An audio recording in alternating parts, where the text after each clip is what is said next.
Hello po mga ka-viral and welcome back again to this YouTube channel. Latest update na naman tayo ngayon sa patuloy na pagsisiyasat ng Blue Ribbon Committee ng Senado hinggil sa mga sangkot sa malawakang anomalya sa mga flood control projects na nagdawit ng mga pangalan ng mga kongresista, mga senador, DPWH officials at mga contractors na umano'y kumubra ng bilyon-bilyon na pera mula sa mga flood control projects ng bansa na sana ay magiging proteksyon ng mga Pilipino sa matinding pagbaha taon-taon. Hindi lang substandard projects ang ginawa ng mga flood control, kundi ang nakakalungkot pa ay meron pang mga ghost projects na ninakaw ang budget at dineclare na merong accomplishment report at 100% implemented. Isa sa mga controversial na contractors ay ang mag-asawang Sara Diskaya at Curly Diskaya na may-ari ng Centurard Construction at 8 iba pang construction company na karamihang nakakuha ng mga projects sa DPWH. Sa muling pagharap ni Curly Diskaya sa Blue Ribbon Committee hearing ay meron na namang matinding revelasyon ang kanyang isiniwalat hinggil sa mga opisyal na umano'y kumuha ng 25 to 30% kickback sa bawat project nila. Una nang pinangalanan ng mag-asawang Diskaya ang 17 mga kongresista na anilay kumuha ng kickback sa project nila. Dahilan upang madawit si dating House Speaker Martin Romualdez na kamakailan lamang ay bumaba na sa pwesto sa Kongreso bilang House Speaker. At si dating House Appropriation Chair, Zaldico, na hanggang ngayon ay nasa Estados Unidos pa upang di umano'y magpapagamot. Subalit ang ipinagtataka ng taga-kamara ay kung bakit puro mga kongresista lamang ang pinangalanan at walang mga senador na ikinanta dahil involved din di umano ang mga senador sa budget insertion. Hinala ng iba ay hawak ng Senado ang mga Diskaya kung kaya ay panay sulong nila na ilagay sa Witness Protection Program ang mag-asawang Diskaya. Ayon pa sa iba ay mukhang tinuruan na sila kung ano ang kanilang sasabihin at sino-sino lamang ang kanilang ikakanta. Nang tanungin naman kung meron ba silang pinirmahan na patunay sa pagbigay ng kickback sa mga opisyal na pinangalanan ay tanging ledger lamang umano ang meron sila. Your Honor, hindi po. Bali, kami po ay nilalapitan lang po pag once na may award na po at saka lang po kami nilalapitan. At ayaw po naming magbigay Your Honor. Kaya lang po, ay napapressure lang po kami. So hindi tama yung unang sagot nyo na hindi kayo nagbabayad. Kasi yung huling sinabi nyo ngayon ay ayaw nyo sana, pero nape-pressure kayo. So, suma total, nagbabayad din po kayo kahit sa project sa Quezon City. Labag po sa kalooban po namin, pero ano po, kasi magkakaroon po ng problema po ang collection po namin at saka yung mga projects po namin. So labag sa kalooban nyo, pero dahil gusto nyong makakolekta, dahil ayon sa inyo hindi daw kayo makakakolekta kung hindi kayo nagbabayad, again, suma total, Mr. Chair, nagbabayad pa rin kayo. Labag po sa kalooban namin, Your Honor. Labag man sa kalooban, Mr. Chair, o kusa, nagbabayad kayo, tama? Napipilitan lang po kami, Your Honor. Pwede bang palitan yung verb? Wag na yung labag o napipilitan. Nagbabayad kayo, tama? Kinukuha po nila sa amin, Your Honor, yung... Mr. Chair, Hindi naman kayo hino-hold up, I think Mr. the question Chair. of Senator Risa is only answerable by Senator yes Estrada is recognized. Yes, Mr. Kindly Chair. address the chair if you want to or no. Yes, interject. Mr. Chair, I apologize. The question of Senator Ontiveros is only answerable by yes or no. Yes, Your Honor. All right. You answer, Senator Risa. Thank you, Mr. Chair. So yes, nagbabayad kayo. Yes, Your Honor. Yes, hindi kayo hino-hold up. Kayong nang-hold up sa taong bayan. Pag napatunayan namin lahat-lahat nitong mga flood control project scams. Okay, dyan po ba sa Quezon City, nagbibid din ba ang mga kumpanya ninyo laban sa isa't isa? No po, Your Honor. No? I'm Sa speaking... naunang hearing, Mr. Diskaya, sinabi nyo or sinabi ni Ms. Diskaya, nagbibid-bidan ang mga kumpanya ninyo sa laban sa isa't isa kuno. Para matalo man yung iba, may mananalo sa kanila, panalo pa rin kayo. Your Honor, nagugulahan lang po siya ng mga time po na yun. Pero sa records po namin, hindi po naglalabanan at nag-divest na po kami sa mga company po na yun. Bali, ako po yung honor ay St. Gerard lang po ang aking company. Mr. Diskaya, kanina ang sinasabi nyo, heart condition, diabetes, hypertension.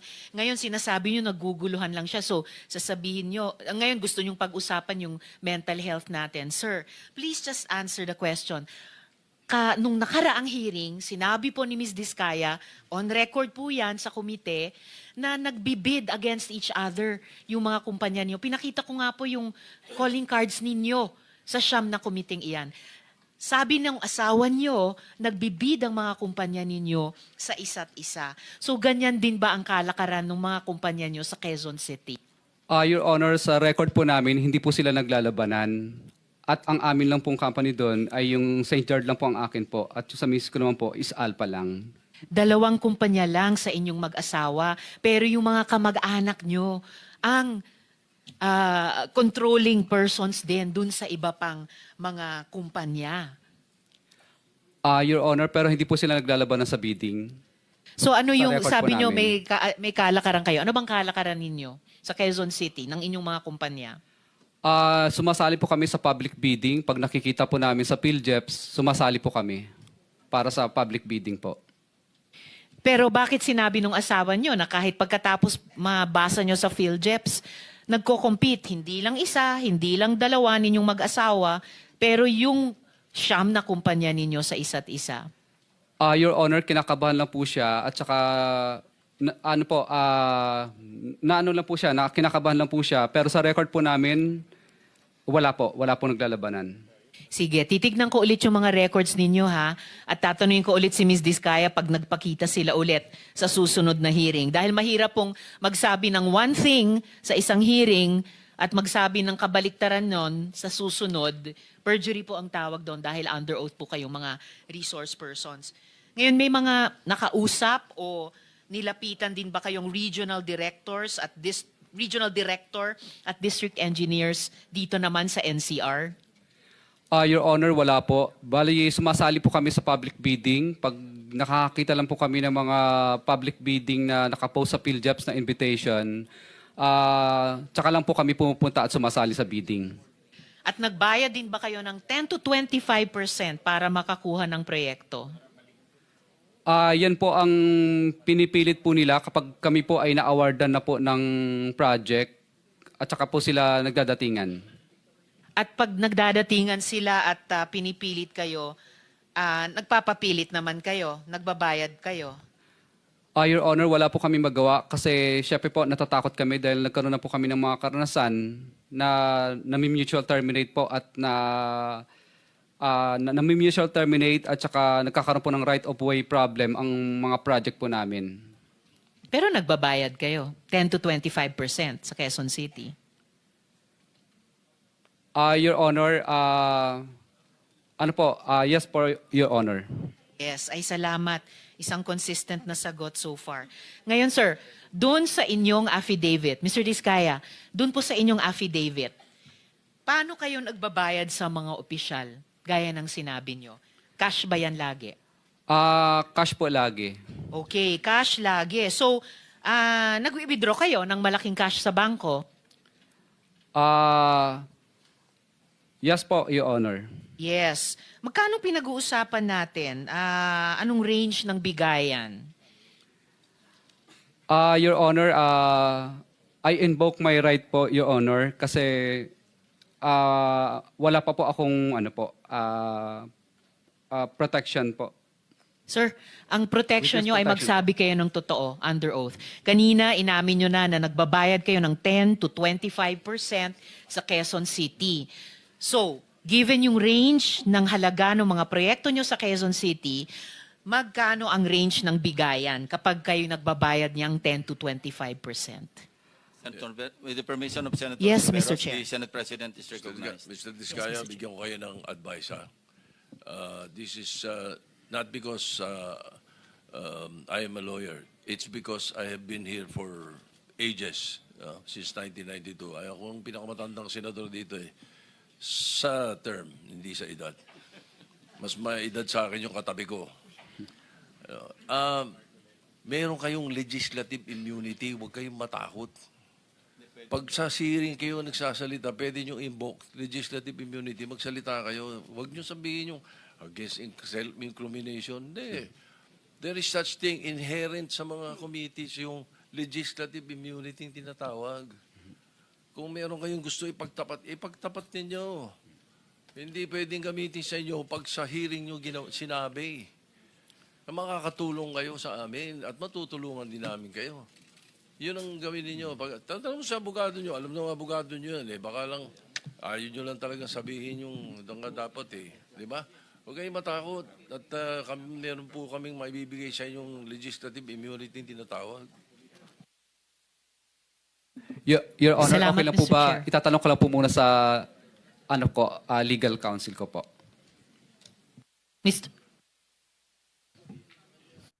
Salamat, Mr. Chair. So, Mr. Diskaya, saan nyo binibigay sa kanila ang pera? Your Honor, kinukuha po minsan ng tao nila. Saan po? Your Honor, sa minsan nagkikita po kami pinupupunta po kami sa sa Shangri-La, or minsan po sila po ang pumupunta sa office. Ang sosyal, Senator ah. Risa, Yes, sino Mr. Chair. Sino yung nila? Names, Please, names.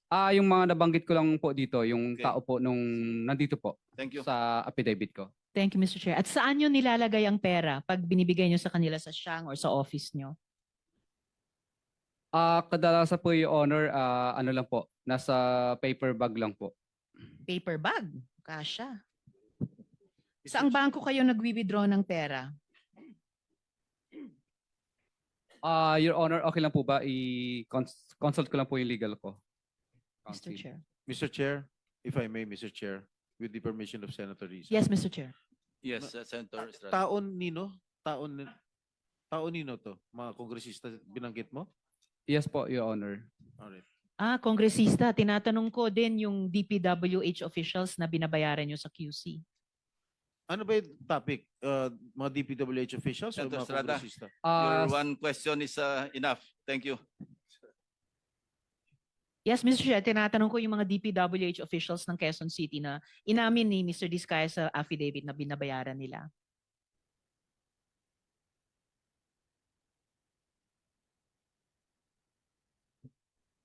Your Honor, pinupupunta po nila kami sa sa office po nila para dalhin.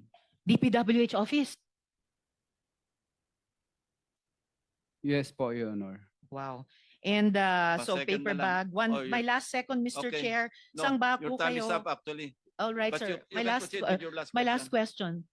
question. And one last brief manifestation. Kasi tinanong ko na, saang bangko kayo nag-withdraw ng pera? Your Honor, Your Honor, okay lang po ba tanungin ko muna yung counsel ko? Tinanong nyo na po kanina. In the eh. meantime, you can Yes, my last pag-reserve na lang manifestation. yung manifestation sa second round. No? In fairness to the others who are waiting. Yes, Mr. Chair, it's for the AMLAC. Hopefully, hindi pa sila aalis before 12 noon. Yun lang po yung one paragraph manifestation ko po. Alright. Salamat, Granted. Mr. Chair.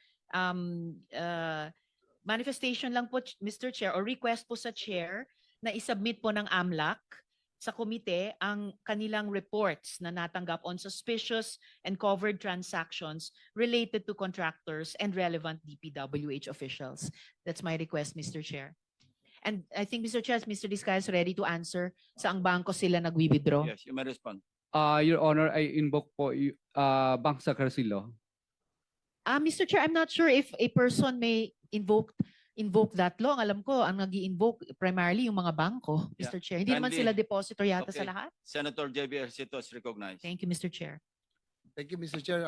Before I start, gusto ko lang I want to pick up where we left off last time. Ang inaalam natin yung modus para nga in aid of legislation para maiwasan na po ito, no? Mr. Chair, gusto ko lang pong tanong kung si Engineer JP Mendoza ay narito. Ni Sally Santos at Engineer JM Ramos. I think these people are Before I forget, point of information, si Prosecutor General Padulyon is here representing the DOJ Secretary. Can you come forward, PG Dong?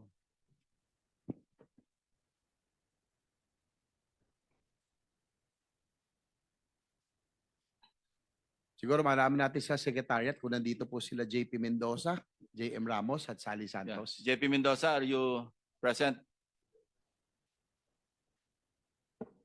Your Honor, yung abogado po ni Engineer JP Mendoza ang nandito pa lang po. Hindi naman sa abogado, sinupina namin ah. At saka you cannot answer for him. Go ahead, Senator JB. Yun po, Mr. Chair, kung maano si JP Mendoza. Si Miss Sally Santos po, andito po. Miss Sally Santos, nung nakaraang hearing, nabanggit niyo po na ang kalakaran sa First Engineering District ay humihiram sila ng lisensya at kayo po ang isa sa nahiraman at si Wawaw. Sino po ang ibang mga kontraktor na nahiraman nyo ng lisensya? Mr. Chair, Your Honor, pwede po ba bago po ako magsalita? Pwede Ba- po bang humingi po ako ng protection? Say again, Ms. Santos. Bago po magsalita, pwede po ba ako makahingi po ng protection? In your requesting for legislative immunity or protection, you want to Protection po, yes remain po. here Para, under the protective custody of the Senate of the committee? Is that what you're asking, ho? basta po protection po kasi natatakot. Anong klaseng protection? Physical, legal, anong klase po? Ay, Your Honor, pwede po ba magpaalam po muna ako sa abogado? Go ahead, go ahead. Saglit lang po. Yes, ma'am. You discuss yung threats of protection. Senate protection po, Your Honor. Mr. Chair, Senate protection meaning physical protection. Opo, opo, So, Your Honor. Gusto niyo pong sa mailalim ng protective custody ng Senado. Opo, Your Honor. Bago namin po gagrant yun, ipapaliwanag ko po sa inyo, kailangan po lahat ng isasalaysay ninyo, pawang katotohanan lamang. I understand you, nagsabit na po kayo ng affidavit, di ba? Yes, Your Honor. At pinarnis na natin sa mga members ng committee. Yes, Your Honor. I-distribute para meron kayong guide mamaya paano siya tanungin. So nagkakaintindihan po tayo na mawawala yung inyong proteksyon kapag kayo nagsinungaling. Ano? Yes, Your Honor. Sige po. Any objection? Mr. Chair, Let's rule muna. No objection. So ruled na you're granted your physical protection. Yun lang po ang kailangan ninyo. Yes, Your Honor. Sige po. Senator JB. Sige po, Ma'am Sally, pakisalaysay na lang po yung ituloy natin ang inyong yung modus, yung pagkakaalam nyo dahil notorious itong first, Mr. Chair, yung First Engineering District sa Bulacan. Ang kausap nyo, ang sabi nyo noon, pag sa aking pagkakaalala, si Engineer Bryce Hernandez at si Engineer JP Mendoza. Tama ho ba? Yes, Your Honor. Si Engineer Alcantara, hindi nyo po nakausap? Hindi po. So, ilan po, balikan natin, sino pa ho ang mga contractors na mga lisensya ang inyo pong nahiraman? Bukod po kay Wawaw, si Darcy and Ana po. Sino po? Si Darcy and Ana. Darcy and Ana. Nako, opo, nabanggit din sa tula. Sino pa ho? Yun lang po, Your Honor. Sa inyong pagkakalam, itong in-house contracting, ibig sabihin ho nito, Mr. Chair, in-house, meaning papeles lamang, no? Walang tunay na proyektong naisagawa. Pero parang pinalabas na meron, no? Dahil lisensya, ang sabi nyo, hinihiram lisensya nyo nila Bryce Hernandez at JP Mendoza para sa mga proyektong na ipanalo sa bidding. Tama ho ba? Yes, Your Honor. Ilan po ang ghost projects na sa tingin nyo alam? Bakit ho nagkaroon ng ghost projects sa inyong pagkakalam? Alam nyo bang na yung lisensya ay gagamitin para sa proyektong hindi naman talagang gagawin? Actually, Your Honor, hindi ko po alam na gagawin po nila Engineer Bryce at JP Mendoza po yun. Kasi po syempre po, sila po tauhan po ng DPWH. Naniniwala po ako na hindi po nila gagawin yun dahil yung po kasi lisensya ko po, ano po sa pilitan na po nilang iniram po sa akin, katulad po dun sa PL, basta tinawag na lang po nila na yung PL po ay ibibid. Tapos pinasa ko lang po yung yung technical ko po. Tapos sila na po ang bahala doon sa financial, sila na rin po ang gumawa, Your Honor.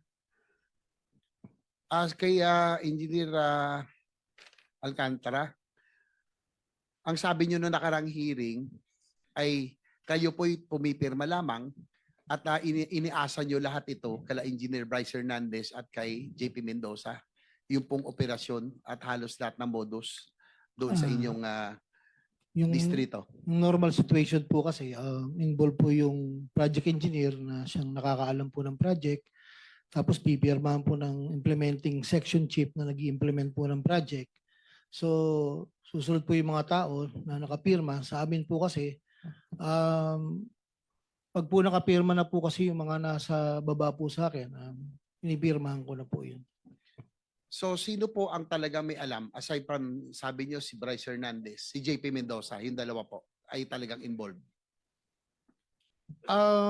Doon po sa kwento kung paano nangyari, hindi ko po masabi po, no? Kasi sabi ko nga po nung nakaraan, na-discover ko lang po yan nung may nag-report po sa akin na certain na ang bago pong construction chief na si J.M. Ramos at si Engineer Galang po na nag-report po sa akin na di Andito umano. ba sila, Mr. Chair, si J.M. Ramos at si Engineer Galang?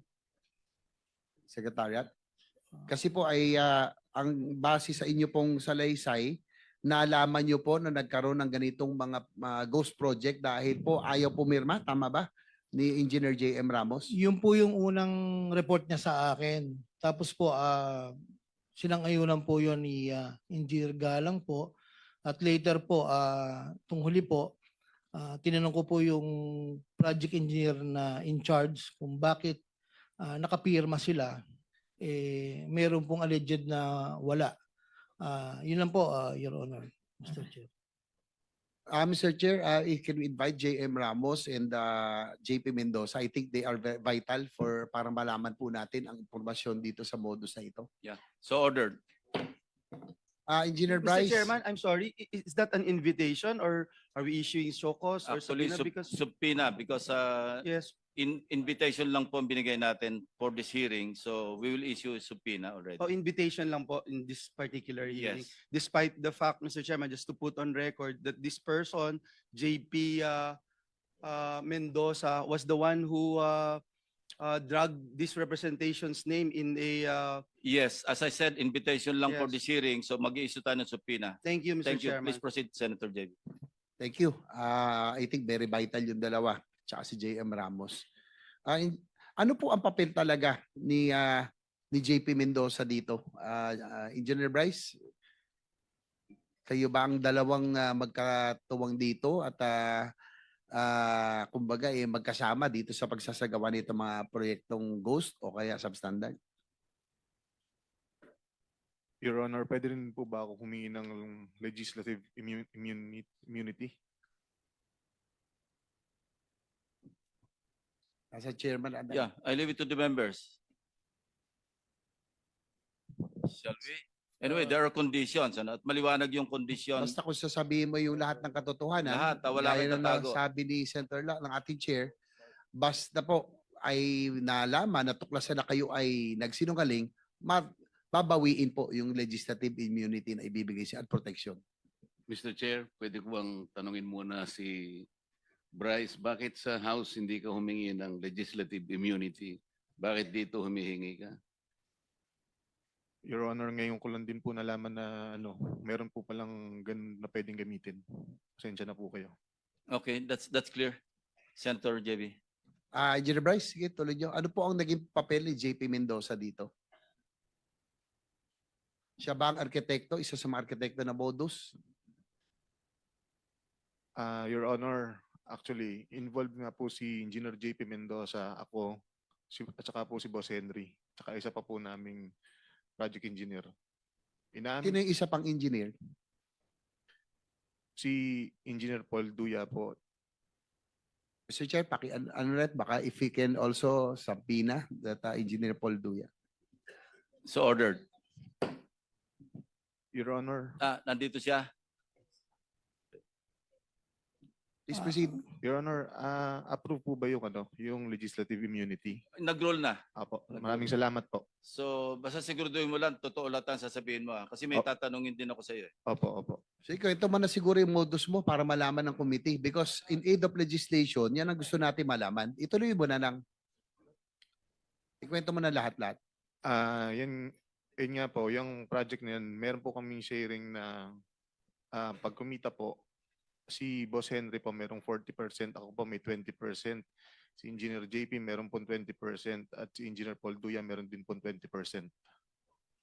100, lampas na yan ah. Ano yon sa portion nyo lang? Yung sharing po kung magkano po lahat, yun po parang meron pong certain percentage kung magkano po yun naging kita, yun po yung hatian. Pasensya na po, hindi ko lang po naliwanag na maayos. Pero tanong ko, Engineer Bryce, bakit nyo naisip yung ghost? Kasi alam mo, minsan matatanggap pa natin kung may konting pakinabang pero gagawin nyo yung proyekto eh. Ito wala talaga. Paano nyo naisip? Bakit ba? Ano rason? Tumaas ba tara? O tumaas ang cost? Bakit hindi nyo ginawa yung mga proyekto? And isa na nga rin pong isa na rin pong kasagutan yung tumaas po ang tara.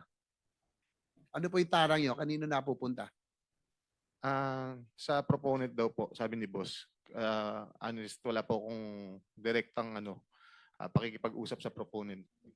Engineer Alcantara, DE, sino po yung Sabi mo, proponent? Boss Angeles, yung dating DE yan, di ba? Raul Angeles? Hindi po, wala po akong binanggit na Angeles po. Sorry. Engineer Alcantara, sino po yung proponent na sinasabi ni Bryce? Hindi ko po alam sa kanya, Your Honor. Every time po na may tatanong sa kanya, puro po ang turo sa akin. Maliwanag ba naman po rito na sinasabi ng mga contractor na sila po ang kausap dyan, Your Honor. Hindi, pero under oath po kayo, Engineer Yes, sir. Alcantara, para Opo. mabawasan na nyo. Turuan nyo na kami, malaman na, tulungan nyo na kami malaman ng katotohanan. Total, andyan na kayo sa ganitong posisyon, sitwasyon. Sino po buwang mas mataas na opisyal ang nakakaalam nito o may kinalaman nito? Whether insertion o pinayagan yung inyong modus, meron bang mas mataas opisyal ng DPWH? Meron bang legislator na yan ang sinususpetsahan? Dahil, sige po. Your Honor, pagdating po sa funding, gaya po ng sinabi ko dati, kami po ay nagsasubmit ng wishlist sa regional office po. Wishlist po na nanggagaling sa amin. At after po niyan, sinasabit po nila sa central office. Regarding po dun sa mga insertions po ng sinasabi niyo po, wala po kaming alam po doon Your Honor Kasi po, gaya nga po nila Yusek Kati at sila Secretary, tinatanong niyo po sila dati kung sino po kasi hindi Yung wala po sa proponent, level. hindi nyo alam kung sino? Sa Yung- level nyo?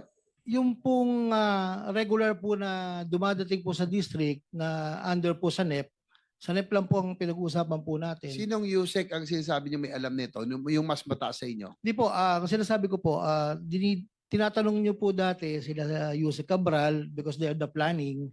So kami po, hindi po namin alam po sa level po namin yung sa mga ganyan pong funding, Your Honor. Dahil nung huling pag-appear dito ni Congressman Toby Tiangco, may mga dal siyang dokumento. At doon sa kanya pinakita, Mr. Chair, marami po ang insertions at bigla bumukol, lumaki ang sa Mindoro at sa Bulacan.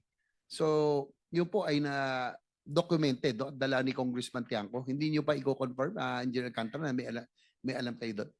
Hindi ko po alam, Your Honor, talaga po. Pagdating po sa funding, Your Honor. Thank you. Sino ba talaga ang mastermind sa inyong dalawa? Sabi ni Bryce Hernandez, kayo po, engineer. Your Honor, yung pong ghost project yan, talaga pong wala po akong alam sa ghost project na yan, Your Honor. Mr. Chair, with the indulgence of Senator JBR. Senator Erwin Tulfas recognized. Mr. Chair, can we ask this person to show cause, order a show cause order for him today bago natin i-cite for contempt? Last week pa ito, dalawang hearing na itong nagsisinungaling. Sa mga taong sa baba, lahat may kasalanan, ikaw wala.